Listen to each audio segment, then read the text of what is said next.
Welcome to Hypnos Stories. I am so glad you're here tonight. Before we begin, I want to take just a moment to say something to you directly. If you enjoy this channel, if these stories have helped you find rest on a difficult night or given you a few hours of peace in the middle of a busy week, please consider leaving a like on this video. It takes just a second and it means more than you might think. And if you haven't already, please subscribe to Hypnos Stories. Subscribing is completely free, and it ensures that new stories find their way to you each week. Stories inspired by ancient mythology, by the wonders of the natural world, by the deep and quiet places that exist just beyond the edges of ordinary life. We also love hearing from you in the comments.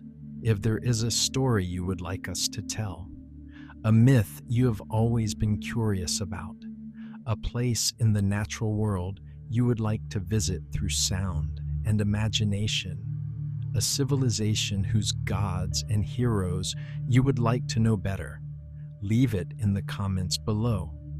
Every suggestion is read. Every story request is considered. This channel exists because of you, and it grows because of you. And the stories we tell are shaped, more than you might realize, by what you ask for. So thank you for being here, for listening, for trusting us with your nights. And now, let us begin. Find a comfortable position. Let your body settle completely into whatever is beneath you. Feel the weight of your shoulders, releasing the weight of your arms, heavy and warm, the weight of your legs, sinking deeper. Take a slow breath in through your nose. Hold it gently for just a moment and let it go, slowly, through your mouth. Again, breathe in and out. With every breath, the day grows further away. The noise of it, the urgency of it, all of it softening now, dissolving like mist in the quiet of an early morning. There is nothing left to carry tonight, nothing left to solve, nothing left to prove, nothing left to finish, just this moment, just this darkness, just this breath. You have made it through another day, whatever that day contained, whatever it asked of you, whatever it took from you, whatever it left unfinished and waiting for tomorrow. It is behind you now. And this moment, right here, right now, belongs entirely to you. No obligations, no demands, no one needing anything from you. Just rest. There is a story waiting for you tonight. An ancient story. A story that has been told and retold for thousands of years because something in it is true in a way that goes deeper than facts, deeper than history, deeper than anything that can be fully explained. It is a story made for exactly this moment, for exactly this quietness, for exactly the kind of rest that your body is already beginning to find. So breathe and let go and follow me. Tonight, I am going to take you back to ancient Egypt, back to the banks of the Nile, to a civilization that understood power and justice and the cosmic order with a clarity that few civilizations before or since have matched. But tonight we are not going to the peaceful Egypt of harvest festivals and temple offerings and the slow flooding of the river bringing life to the desert. Tonight we are going to the Egypt of conflict, of a throne empty and contested, of two gods who could not both rule and both existed, of a battle that lasted, according to the ancient texts, 80 years. This is the story of Horus and Set, of the rightful heir and the usurper, of what it costs to claim what belongs to you, and of what justice looks like when the beings doing the judging are themselves imperfect, You have already heard part of this story, if you were with us for the tale of Isis and Osiris. You know that Osiris was murdered by his brother Set. You know that Isis searched the length of Egypt and beyond for her husband's scattered body. You know that from their brief reunion, a son was conceived, hidden in the marshes of the Nile Delta, raised in secret, protected fiercely by his mother against a world that had been taken over by the wrong person. That son was Horus. And when Horus grew to adulthood, he stepped out of the marshes and into the divine court of the gods, and he made a claim. The throne of Egypt, he said, belongs to me. My father was its king, my father was murdered, and I am my father's son. The claim was simple. The resolution was anything but. Close your eyes. Let your breath slow. The Nile is dark tonight, moving quietly between its banks, carrying the silt of the mountains in its current, patient and inevitable. Something is about to begin. Let that beginning settle into you now. The particular quality of a story just starting. All possibilities still open.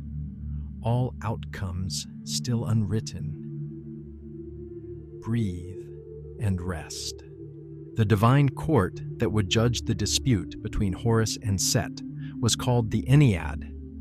9 great gods, the most senior and powerful in the Egyptian pantheon, gathered to hear the case and decide who had the rightful claim to the throne that Osiris had left vacant. At their head sat Ra, the sun god himself, who had been traveling the sky and the underworld since before the current order of things was established, whose opinion carried more weight than any other single being in the Egyptian cosmos. The case, on its surface, seemed straightforward. Horus was the son of Osiris. In Egyptian understanding, as in most ancient cultures, the son inherits from the father.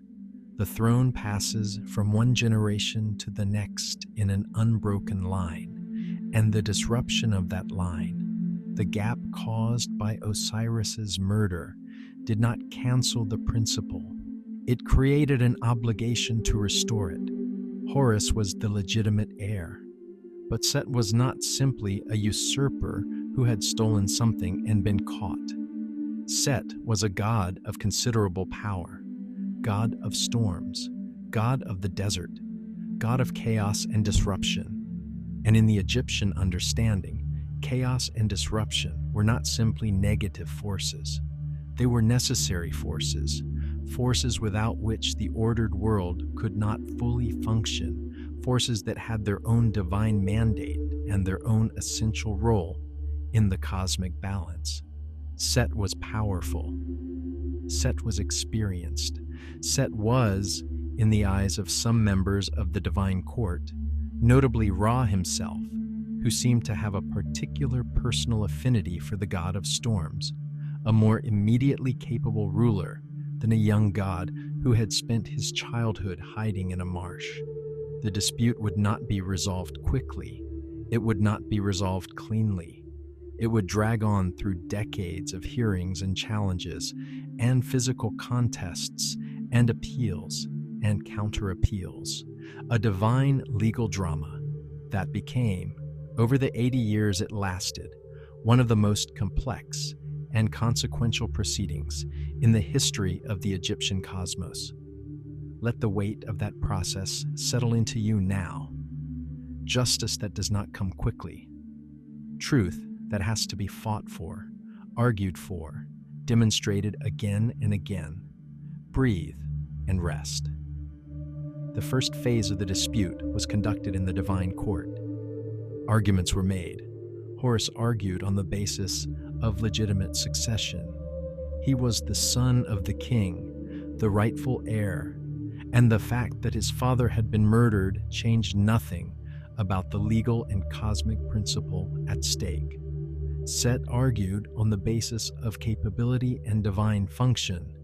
The throne needed a ruler who could maintain order and defend against the forces that constantly threatened Egypt. And he, Set, had been doing exactly that, while Horus was hidden in a marsh, being raised by a grieving goddess. The court was divided. Some gods sided immediately with Horus. Thoth, the god of wisdom and justice and the keeping of records, made clear from early in the proceedings that he considered the case to have a correct answer that should not be difficult to arrive at. The son succeeds the father. This was the principle upon which all of Egypt's succession rested, and to set it aside because Set was more immediately powerful was to undermine the entire foundation of divine and earthly order. Isis argued passionately for her son, as she had always argued passionately for everything she loved, but Ra remained undecided, and Ra's opinion mattered more than anyone else's. The proceedings stretched on, and Set, impatient with the pace of legal process, suggested that the matter be resolved through physical contest. The gods should not merely argue, he said. They should compete. And the throne should go to the one who demonstrated through action that he deserved it. The contests between Horus and Set were unlike anything that had come before them. Not simply battles, not simply tests of strength. They were elaborate, strange, sometimes almost absurd in their complexity. The divine equivalent of a court case conducted partly in a courtroom and partly in a wrestling ring, with rules that shifted depending on who was arguing for which interpretation. The first great contest was a race in boats made of stone. Set proposed it. The idea was that both gods would build boats of stone and race them across a stretch of the Nile. Whoever won would prove their superiority, their right to rule. Stone boats do not float. This was presumably known to all parties involved, but the contest proceeded anyway, because divine logic operates by its own rules. Horus was cleverer than Set gave him credit for being. He built a boat that appeared to be made of stone, but was actually made of wood, covered with a coating that made it look like stone. Set built an actual stone boat, apparently either unaware of or unbothered by the obvious problem with that approach. Set's boat sank immediately. Horus's boat, being wood, floated and proceeded across the water with complete success. Set was furious, but he could not claim the contest was unfair because the rules had been his own proposal. The court noted the outcome. The proceedings continued. What followed was a series of physical confrontations of increasing intensity, each one revealing something about the nature of both contestants. Set's raw power and his willingness to use overwhelming force without restraint, Horus's combination of strength and cleverness, and the specific burning focus of someone who is fighting not just for power, but for something more personal. He was fighting for his father. Everything Horus did was, at some level, about Osiris, about restoring what had been taken, about making the act of murder have consequences rather than rewards, about insisting that the universe was not the kind of place where the wrong person wins simply because they were willing to do what the right person was not. In one of the most intense of the physical confrontations, Set tore out Horus's eye, the eye of Horus, the Wedjat, the all-seeing eye that became one of the most recognizable symbols in all of ancient Egypt, was torn from Horus's face and hidden by Set. It was eventually recovered and healed through the intervention of Thoth or Hathor, or in some versions through the healing power of Isis. The healing of Horus's eye became, in Egyptian symbolism, one of the most important images in the entire religious tradition, a symbol of restoration, of wholeness restored after damage, of healing that is more complete after its necessity than before it.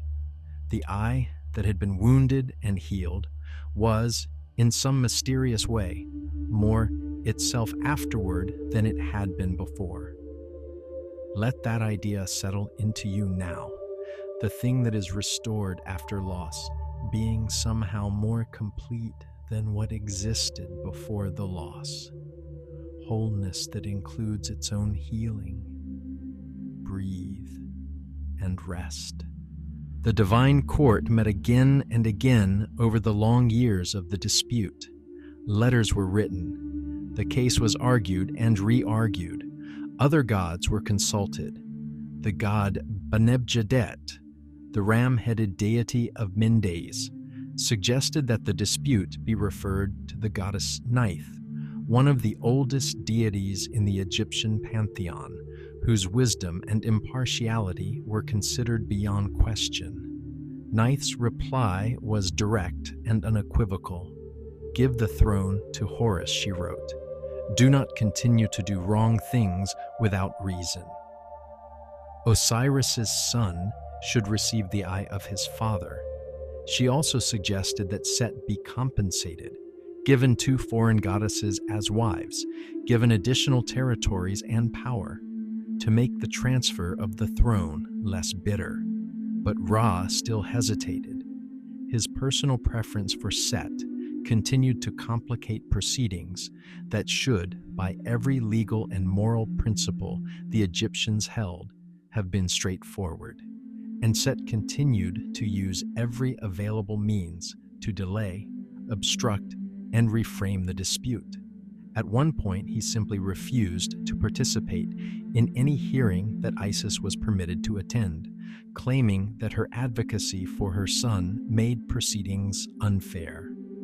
The court, in one of its more questionable moments, agreed to exclude Isis from a session and relocated to an island, instructing the ferryman not to transport any woman who resembled her. Isis, being Isis, transformed herself into a beautiful old woman, bribed the ferryman with a golden ring, crossed to the island, and promptly transformed again, this time into a beautiful young woman, to approach Set and tell him a story. The story was designed with care.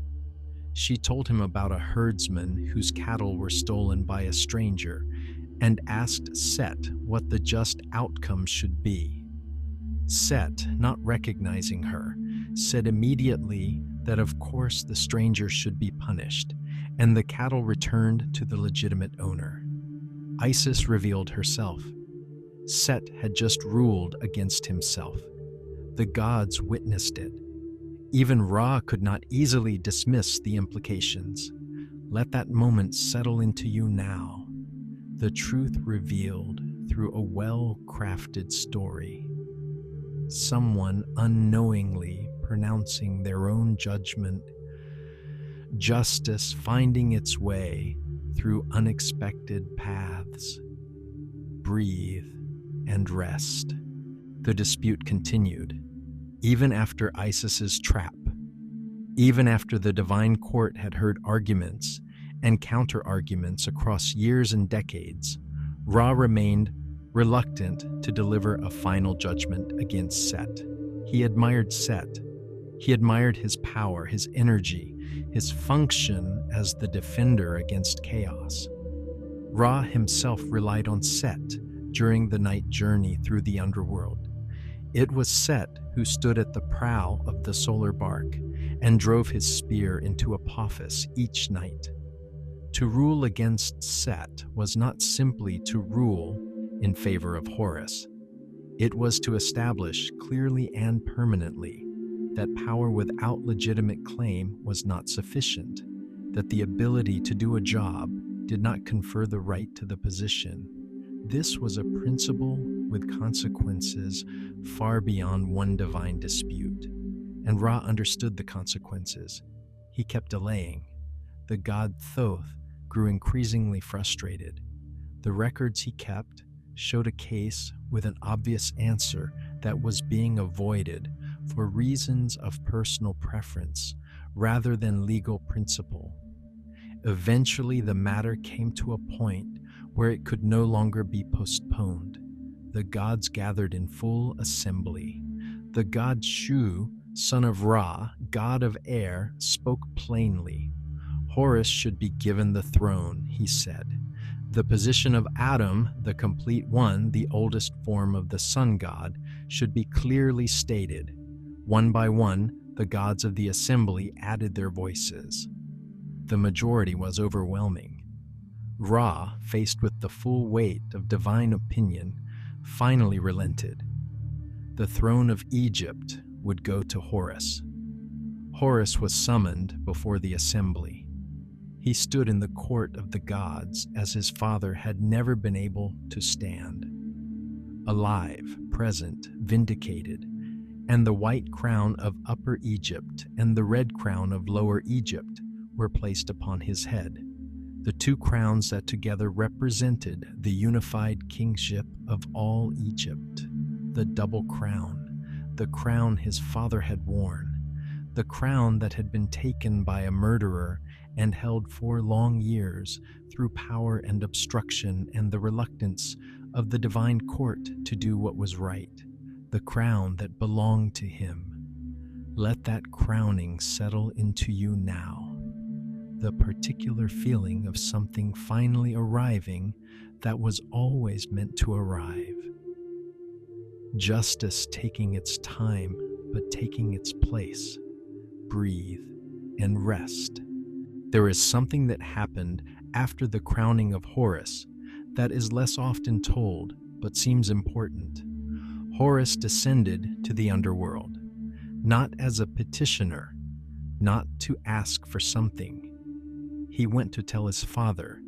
The texts describe the meeting briefly, but with a weight that the brevity cannot fully contain. Horus stood before Osiris in the Hall of Judgment, where his father now sat in permanent divine residence, and he told him that the throne had been restored, that the wrong had been righted, that the son had done what he had come to do. Osiris received this news with the particular stillness of someone who has been waiting for something for a very long time and now finds it has arrived, and the arrival is both exactly what was hoped for and somehow quietly different from what imagination had produced in all the years of waiting. He was glad, of course he was glad, but the gladness of the dead is different from the gladness of the living. He could not return. He could not wear the crown again. He could not walk in the Egypt that his son now ruled. What he had was the knowledge that the thing had been done correctly, that the principle had been maintained, that the world which had allowed his murder and his dismemberment and the long years of his son's displacement had eventually corrected itself, slowly, imperfectly, with considerable unnecessary delay and political maneuvering and personal preference, interfering with obvious justice, but eventually, correctly. Let that quiet vindication settle into you now, the world correcting itself, imperfectly, slowly, with more friction than seemed necessary, but correcting itself nonetheless. Breathe and rest. What happened to Set? This is where the Egyptian story diverges from what we might expect. Set was not destroyed. He was not cast out of the divine world entirely. He was not punished in proportion to what he had done, which included, after all, the murder of his own brother and the dismemberment of his body and decades of obstruction of justice.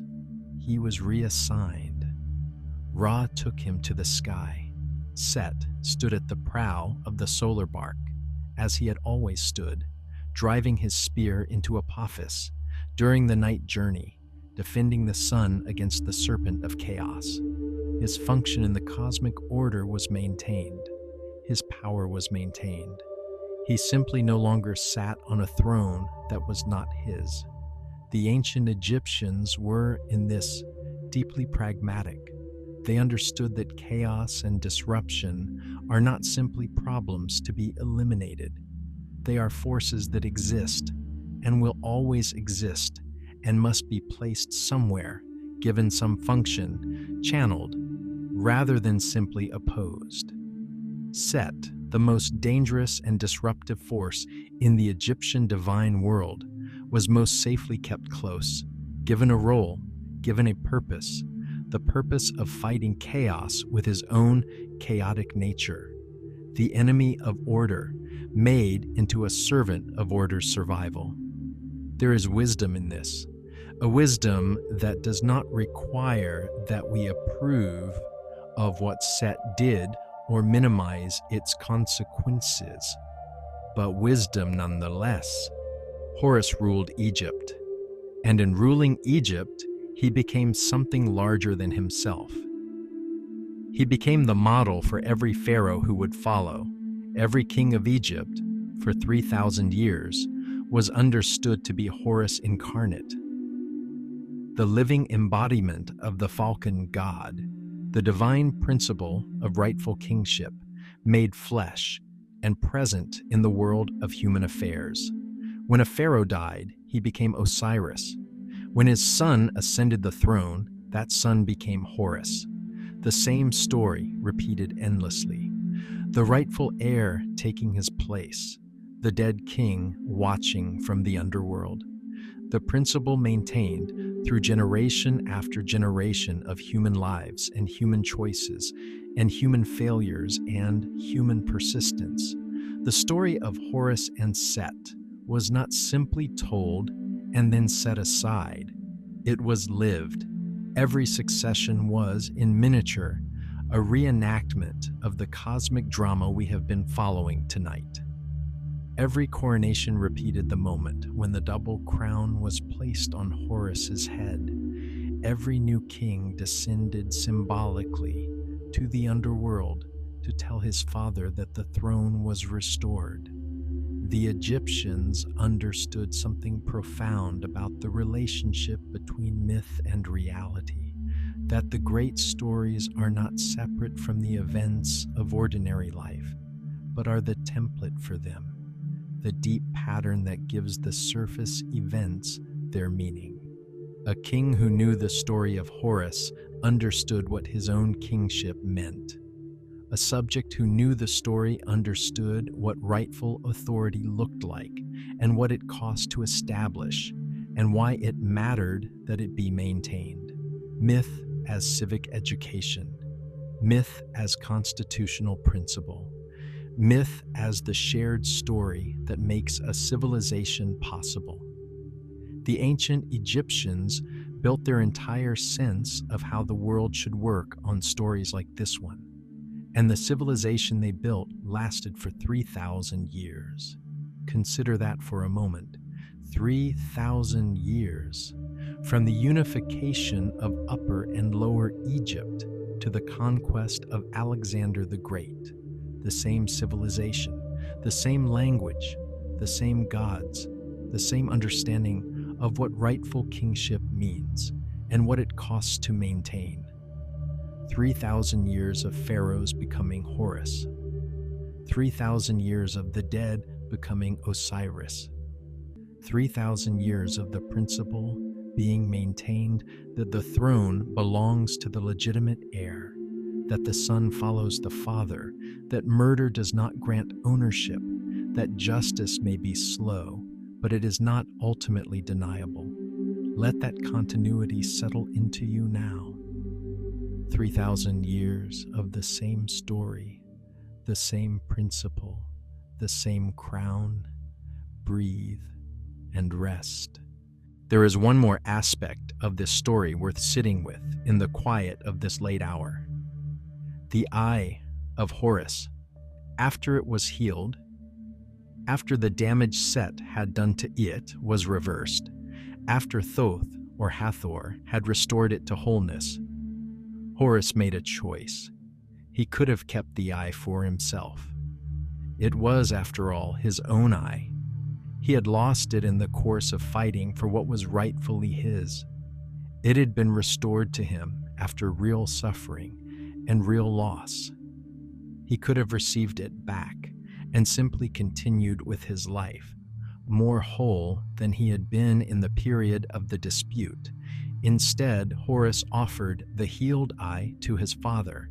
He brought the Widjat, the sound eye, the restored eye, the symbol of wholeness and healing, down to the underworld. And he offered it to Osiris. In Egyptian symbolism, the offering of the eye to Osiris was understood as the act that gave Osiris the power to move and act in the underworld, the power that made him a genuine ruler rather than simply a presence. The son, having finally received what was rightfully his, immediately used it not for himself, but for his father. The throne won, the crown obtained, the justice achieved, and the first use of that justice was generosity. There is something in this that feels like the truest thing in the entire story.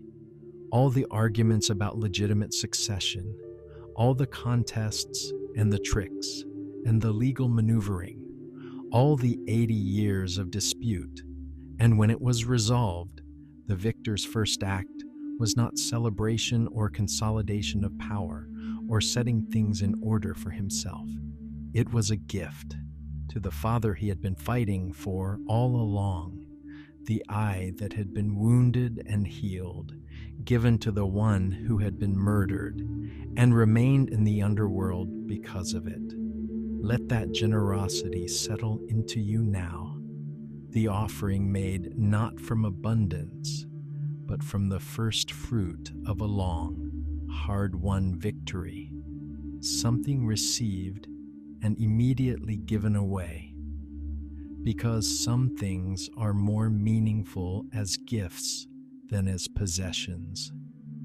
Breathe and rest. The Nile continues to flow tonight, as it has flowed for millions of years, carrying its dark water through the landscape that was once the most sophisticated civilization on Earth. The temples still stand along its banks, some of them. Their walls still carry images of Horus with his falcon head and his double crown, and of Set with his strange animal head and his storm cloud eyes, and of Osiris in his green mummified form on his throne in the underworld. 3,000 years of images, 3,000 years of the same story being told, in different forms, in different reigns, in different temples, but always recognizably the same story. The rightful heir, the usurper, the long dispute, the reluctant court, the patience required, the justice eventually delivered, and the first act of the victorious being an offering made to the one who could not be present for the victory. This story has survived because something in it is true in a way that transcends the specific details of ancient Egyptian theology. Something in it maps onto experiences that are recognizable to anyone who has ever fought for something that was rightfully theirs. The frustration of systems that move too slowly, the complication of authority figures who prefer comfortable familiar wrongness to inconvenient corrective rightness, the specific endurance required to keep arguing, keep contesting, keep showing up, to hearings that seem designed to delay rather than resolve, and the particular quality of the victory that comes at the end of that kind of struggle. Not clean, not simple, not uncomplicated by the long cost of achieving it, but real and meaningful precisely because of the cost. The throne of Egypt meant something to Horus because of what it cost him to reclaim it. The eye he gave to his father meant something because of what it had cost him to lose it and have it restored. Struggle does not diminish meaning, it creates it. And now the story is complete. Horus sits on the throne of his father. Osiris rules the quiet halls of the underworld. The eye of wholeness his son gave him, resting in his care. Set stands on the prow of the solar bark in the darkness of the night journey, doing the only thing he was ever truly suited to do, fighting chaos with chaos's own tools. And the Nile flows on, past the temples with their carved walls, past the sleeping cities, past the dark fields, waiting for the next flood to bring them life. The same Nile it has always been, the same river that carried the chest of Osiris toward the shore of Byblos, the same river whose flooding Isis's tears were said to cause, the same river beside which Horus grew up in secret, preparing for the day he would step forward and claim what was his. The river does not remember any of this. Rivers do not remember, but the stories do, and the stories are still here, as long as they are told, as long as someone listens, as long as there are nights like this one, and voices to carry old truths into new darkness, and ears willing to receive them. The story persists, and you rest now, in the care of the night, in the quiet that follows a long and winding tale, in the peace that comes when the right thing has finally been done. Good night. And so the story ends, as all stories must end, not with a final tidy resolution that leaves nothing unresolved, but with the quiet sense that something has been completed, that a journey has been made, that you have traveled somewhere ancient and returned gently to this moment, to this darkness, to this warmth, to this slow and steady breath. Your body is heavy now. Your mind is still. The thoughts that were moving through you when this evening began have settled. The way leaves settle after a long wind has passed through them, slowly and completely, until the air is still again, and the only sound is the quiet of a world at rest. There is nothing left to carry, nothing left to figure out, nothing waiting for you in this moment except the rest that your body has been asking for, and that you have finally given it permission to take. You have done enough today. You have been enough today. Whatever the day asked of you, you met it. And now it is time to let the day go, completely, without reservation. The way the sun lets go of the sky each evening, completely and without hurry, trusting that it will rise again when it is time, trusting that the night will hold what the day has released. Let your breath find its own rhythm now, slower than before, deeper than before. The breath of someone who is no longer trying to do anything at all, just breathing, just being, in and out, in and out. The ancient world is quiet tonight. The gods have returned to their halls. The heroes have found their rest. The rivers and the forests and the deep places of the earth are still. And you are part of that stillness now, held by it, carried by it, safe within it. There is nowhere you need to go tonight, nothing you need to become, no version of yourself that needs to be maintained or performed or presented to anyone, just you, here in the dark, breathing, resting, already without any effort at all, doing exactly what you need to do. If sleep comes now, let it come. Welcome it the way you would welcome an old friend, arriving after a long journey, without fuss, without ceremony, with only the simple and complete relief of something that belongs arriving exactly when and where it belongs. And if sleep takes a little longer, That is all right too. There is no urgency here, no deadline, no correct pace at which sleep must arrive. Just this breath, and this one, and this one after that. Each one carrying you a little further from the day, a little deeper into the quiet, a little closer to the rest that is already waiting for you just beneath the surface of this moment. We will be here again. Another story, another night, another journey into the ancient and the quiet and the true.